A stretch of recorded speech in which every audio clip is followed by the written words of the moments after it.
Do you know, that's a really good question, and it's one of those things where you hope that something else was at play in the ether, because I'd I resisted the idea of doing anything else with existing music, even though Gary and I had spoken about it years and years ago when this was in Take That One, if you like.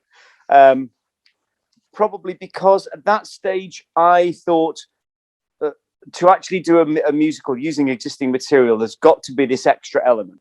There's got to be an extra element. Now, by this stage, I'd written one like this, which is a musical called Our House with Madness. And the Madness songs were all very eclectic, very different. They're all stories in their own right. And I said to Gary, no matter how good the music is, if you've got quite a lot of love songs, which predominantly is what these are in Take That One, it leaves you with a problem. It leaves you with a problem as to why do it? What's the point? And of course, we left it. And then this other thing happened. Which was this interregnum of years of being no band. And then when the second incarnation appeared, it sort of created its own story. Because, of course, by that stage, you've lived a life, you've disappeared, and you've come back. And I like to think, in a way, the band was inspired by the band itself, by that curve of being there, being apart, and then coming back together. Which, of course, that's the story of the musical. The story of the musical is about a band of people. In this case, fans, but it kind of applies to the boys too. And then being apart, and then reforming, and so, as soon as that started to come into the air, I thought, actually, what you have the chance to do here is to write a musical which isn't like any of the other musicals that are the jukebox musicals, because it isn't one of those. It actually uses the music in a completely different way, and that idea of the songs being as important, only as important as they are in the lives of the characters. We're not pretending that the songs were written for the show. We're not pretending that the songs are written for the story. They weren't. We all know where they were, and we all know where they were positioned in our lives. And as soon as I got that, I had that extra element. In my case, you start with a very loose, what I suppose, I always come back to, it's been a bit like the Yellow Brick Road, that roughly where Oz is. You just don't know quite where that road's going to go and where it's going to take you or how you're going to get there. As long as you know roughly where you're heading, I'm fine to start. And I always knew that there was going to come a point in this show where the older incarnations would meet the younger incarnations. And only on stage and only in a musical can you have that kind of magic, in this kind of story. And so that meeting, which in the stage version of the show is on that bus around Back for Good, which is sort of the only time that a song kind of crosses the generations, if you like. It kind of appears in from the early part into the second part. That's the heart of the show, because what that is music acting as this time tunnel of bringing the spirit of you back to the reality of you 25, 30 years later. And there was something so massively powerful for me about that, about the role of music in all of our lives, take that fans or not, that was enough. That's the beating heart. That's the absolute heart of the show. So all you've got to do then is find your characters. Is really find your girls, find those girls. And those are inevitably all drawn from, they're sort of drawn from the girls that I went to school with.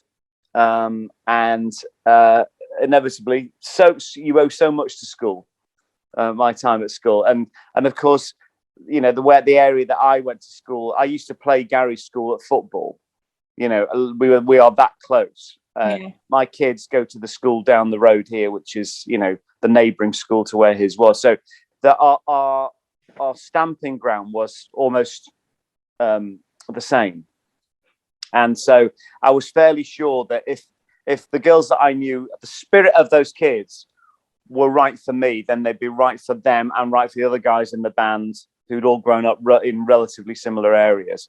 And I felt that I wasn't then foisting anything onto the guys in the band. It all felt organic. To pull off girls who can sing is one thing. Who can dance a bit. They didn't have to dance that much. They didn't really. We're not looking for operatic Les Mis scale singers. That's never been the goal of it. The hardest thing to find is the simplest thing, which is just people that are funny. We got tiny pieces of the script, and by tiny I mean a few lines, and within 5 or 6 lines of somebody reading them, you understand if they can hear the music of the comedy of it, if they get it or if they don't. And if they don't, it doesn't mean that they're never going to get another job. They'll walk into the next job and get it. It just means that they're not going to get the music of this, because comedy itself is entirely musical, and you've got 2 levels of music going on in the story. One is the singing, the other is the rhythm of the comedy. And as soon as we found those girls who got it, they just you can go through 20 readings, at the end of which you've decided that it wasn't funny in the first place. You've never liked it. It's never going to be funny because you've heard these words just read, and then somebody will come in and they will read them, and the entire landscape changes. The entire world changes color, and you think, thank you. And we got those girls, and fortunately for us, they if you put them together, they look like a band of mates. They don't look like a load of dolls all off the same shelf. They really look like 5 human beings, 5 girls of completely different shapes, sizes, spirits. And in a way, I started to realize as we're doing this is kismet, this is fate, because you can't guarantee that's going to happen. And if you look at Take That itself as a lineup when they were 5 back in the day,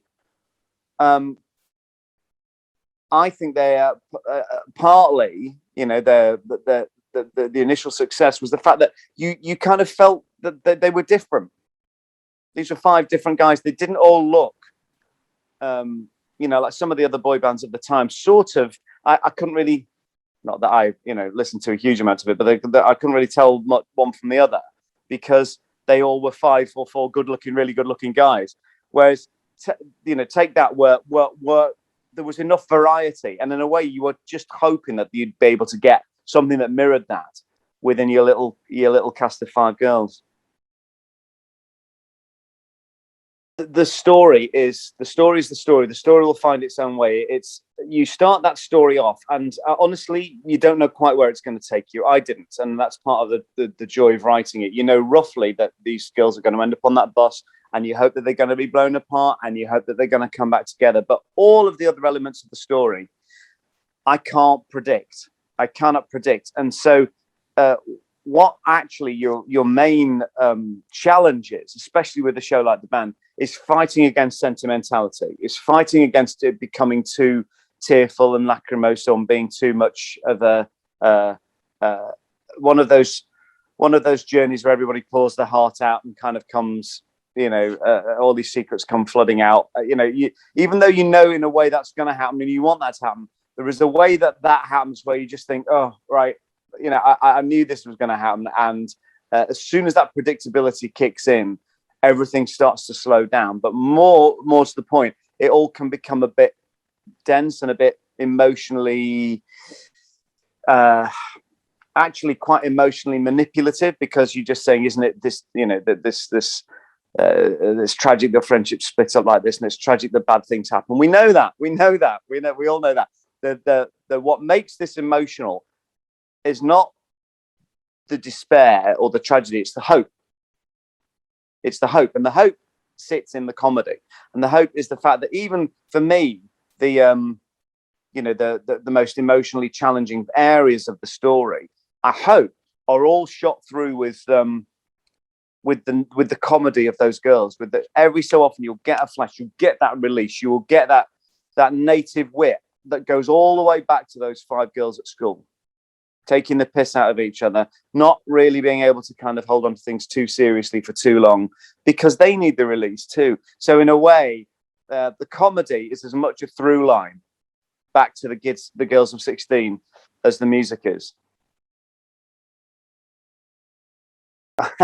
I mean, the weird thing is that, I'm very lucky that I'm very much like the girls without the breakup. I still see kids I was at school with on a regular basis, and my wife Kate, we met when we were 15, when we were 16. So we met exactly at this age, which is why I often wonder why I keep going back to it.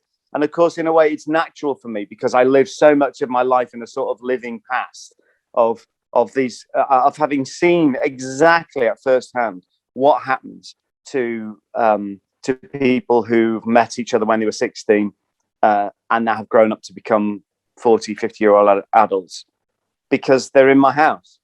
You're absolutely watching those changes taking place, and the way that people, their attitudes and their the peripherals change. But actually, I said this to one of my friends the other day. Do you think we ever actually do change? Do we ever actually change? Because when we look at other friends of ours that we meet, you kind of look at them and think, yeah, you are that far away from the kid that I knew in the playground. You are that far. You are really just everything, all your adult traits, you can so clearly take back to that core spirit that you had when you were 16, when we first met. And so in a way, that all of that, in a way, the band is a very personal story for me. By that stage, by the time you get to a real audience, you've so lost any faith in the fact that it was ever any good or funny or ever going to work, that you've got to remember, by the time, not necessarily opening night, but the first preview, when you've got a paying audience in front of this piece, you've just been through the most brutal week imaginable for a play, where you started off with a technical rehearsal and you've done 3 or 4 days, and in a musical sometimes 3 or 4 weeks, where it's been broken down, anatomized, stopping at every 20 seconds, things going wrong, stutting, no rhythm, all that thing that music and comedy depend on, rhythm and pace, gone. So it's broken. It's like a shattered jigsaw on the table. And then once you then reform that and try and get it into a solid shape, you're doing dress rehearsals with nobody in the audience. So this cavernous empty hall. So the relief, the first time that the audience respond to that to that piece, is, I cannot tell you what that feels like. At the end of the evening, every first night, I can't actually move my shoulders.